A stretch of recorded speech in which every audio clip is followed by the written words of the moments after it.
Happy Friday, everyone. With a new Friday means a new episode of Dr. Stone, and we're going to be reviewing the latest episode of Dr. Stone. This is episode 12, Buddies Back to Back. Stay tuned. 自分大好きすぎんだろ化石ってね。次回ドクターストーン背中合わせの仲間たち I don't know if I saw a Jojo episode here today because all I heard was resolve, and then we had some invisible stand in that water. Nah, that was quite an interesting interpretation on what they were showing as Senku goes about like, hey, we're going to be finding something. Keep that silver spear pointed this way because we're going to know right away when we're in the right spot. And no one knows really what he's talking about outside of he's just saying it's dangerous. And then they come upon a lake that's all kind of green. And emerald green, they say. Ginro is like taken by the beauty of it. And he's almost like fantasizing about like this sexy like fairy beckoning him to come into it. And that's when his spear starts like changing colors and Senku's like, get out of there, because what you just came upon is sulfuric acid, and that stuff is so noxious and gaseous you could die just by breathing it in. And that's when like the fairy princess he had been seeing is now transformed into like this hideous monster. Yeah, this hideous monster. I loved how all that played out. I thought Dr. Stone's imagination in this episode with the inventions or how they go about making these things is just a standout moment for me with how these episodes roll out. As I was watching this, I couldn't help but wonder, is this my favorite episode so far? Because I've come to now accept that this is a slower paced anime, but I felt like this episode made strides with what it did with character moments. So one of the things that caught me off guard was Chrome's resolve.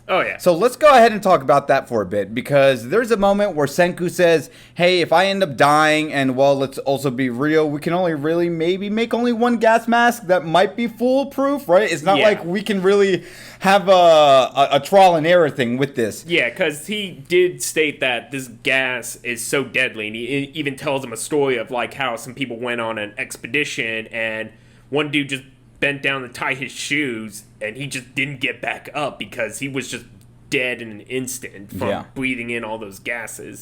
So that's why they're a little hesitant of like, well, we can make this gas mask. We don't know if it's going to work, though, because what we're getting is still very, very dangerous stuff. Because what they're getting is sulfuric acid itself, but they need it, but it's a high risk to even get close to it. Senku wanted to do this on his own because he's like, listen, I know what this material is all about. These primitive guys, I don't think they really know what they're getting themselves into. So if I die, Chrome, you just gotta be logical here with me. I need to relay all this information that I know just in case I die. I don't plan on dying. And Chrome says, screw that. This shouldn't even be a scenario for you, Senku. If we're going to do this, we need to do it together. Oh, yeah, because it's that whole problem. Like, Senku's point is, if he dies, then science dies. If they both, if both of them die, science dies. Yes. So he's hoping that Chrome would at least, like, still continue acknowledge on. That. Yep. But, like, Chrome is saying, no, you're still very important, because either I'm the one that should be going and getting this dangerous stuff, or no one should be, because you're more important here for it. And similarly, it was kind of echoes with Kohaku and how initially her father was saying, hey, your sister is very ill, and she's supposed to possess like 1,000 stories, as they say. And so she's going to have to learn these stories and be the one to pass it on. But Hokaku's like, no, my sister's going to live. I don't want this to be the situation. She should be the one to pass these stories on. Well, from her point of view, it definitely makes sense, because if they kind of groomed her to be the next, like, priestess, Rory would be like, yeah, I got this disease. I might just probably fall a little bit quicker to my deathbed because now I know someone's going to be there, right? So I like Kohaku's resolve in saying, no, if I just act like a brat towards my father, if I just act super irrational, I will find a cure for my sister, and it gives Rory some hope too. Yes. So I definitely like that, and now we have to talk about Jinro's resolve, right? Jojo episode all around, I swear. Then Jinro's here thinking like, fuck this. This is just, no, this is out of my league. I don't want to deal with this. The old Butchering man. The old man. You all know who I'm talking about. Where he says, listen, and I like this too. I thought he was speaking to us too. everyone is scared of something. Yeah. It is okay to be scared. Here's a good example of me being scared at a lion. Yeah. It's okay. That's your body telling you to avoid this. Well, it's that, and also it's like being fearful does help you with survival, because if you have no fear, then you might unintentionally just die from doing something stupid. Absolutely. And so, like, now it's like, yeah, you should be afraid of dying from that gas, but you know where the gas is now. And hey, these guys are going and risking something. You could probably do the same too. And that's where the guy's just like, oh, I just so happened to make a third gas mask. I guess this will just have to go to waste. Yep. So he was also, of course, like egging him on. But I was going to say, but it was enough for Ginro to, like, I thought he was going to wuss out. So I'm glad that he showed enough resolve. Listen, even if he does become this joke gag character throughout the series, I like that now in these moments of, like, survival or to be there for his friends, right? Because I also got a power of friendship speech with this too. Yeah. He will step up to the plate if he absolutely has to.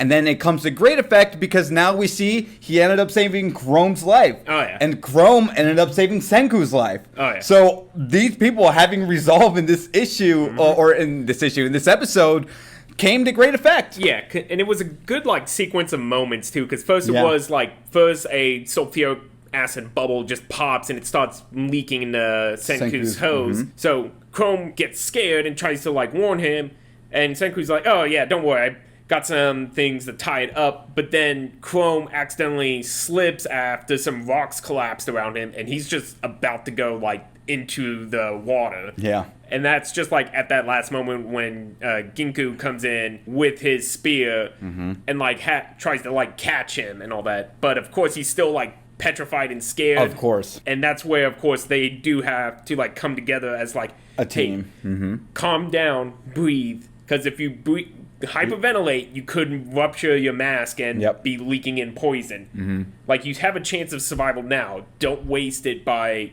like, freaking out and all that. And so that was a good, like, sequence of moments. And of course, they represented a disgusting, gross green fairy, like, coming after him. But then, like, once they, like, pulled together with their resolve, then they showcased it as, like, that they just captured this evil force and put it in a bottle. Like the imagery of that, of, like, yes, we conquered our fears on this. Yeah, no, and now it seems like episode 13 now might finally be the episode where we save Rory's life. So again, I have to ask you, do you think we're just going to finish Senku's arc and then we get into Tsukasa? It's hard to gauge. I mean, I think the story wants to focus on, like, the steps that they're going through. Like, we might get, like, a episode where it takes us back a couple of months and shows what Taiju and Yuzahira through a flashback scene. Yeah, because they even brought that up of, like, they're currently supposed to be spies over there, but we don't know, like, if they are, like, integrated or if they're just, like, hanging out on the side. So it's hard to gauge what's going on over there just yet, but I feel like they're probably going to get to it at some point. Well, someone correct me if I'm wrong in the comment section, but I heard we were only getting 24 episodes. That's why I bring this up, because we're in episode 12. So we're halfway done with where they're trying to take us with this story so far. So just something to just, think about. But yeah, all around, great episode. Guys, let me know what were some of your favorite moments in this episode. Do you like it? Do you not like it? We absolutely enjoyed this episode with the resolve and, the stand in the water. So I'm Infinity Joe, and you can follow me on Twitter and Instagram at InfinityJoe_art. Don't forget to like this video and subscribe to my channel for more anime content down the road. And as we always say, to be continued, take care.